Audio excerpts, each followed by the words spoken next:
cable flies, mid-level. All right, so mid-level, just because that's going to be at our chest level here. So the way that you're going to get that set up on your towers. Now, let me say this: if your towers aren't as narrow as this, if they're the wide tower, that's fine. They work just the same. Cable towers are cable towers. They work the same. All right, they're just different widths.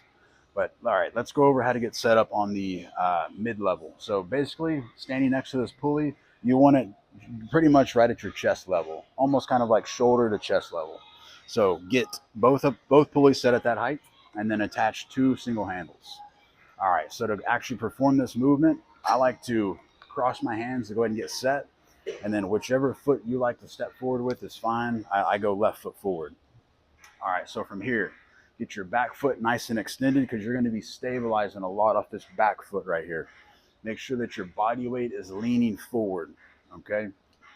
Next, extend your arms out to right at your sternum level, right level with the sternum. Next, retract and decompress your shoulders, back and down, chest up. Now, as we come out, we're keeping a good bend on the elbow right here. All right, now as we go forward, this is where we extend our arms and contract the chest right back to where you started. Come back, keep a bend on the elbow slightly, extend going forward, contract.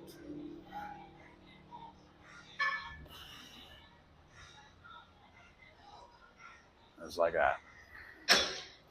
So that bend on the elbow as you come back is probably the most important part of that movement. If you have your arms fully extended like this, all that tension goes right onto your elbow joint and onto your shoulder joint and off the chest. So that bend on the elbow is what keeps the tension on the chest. Very important.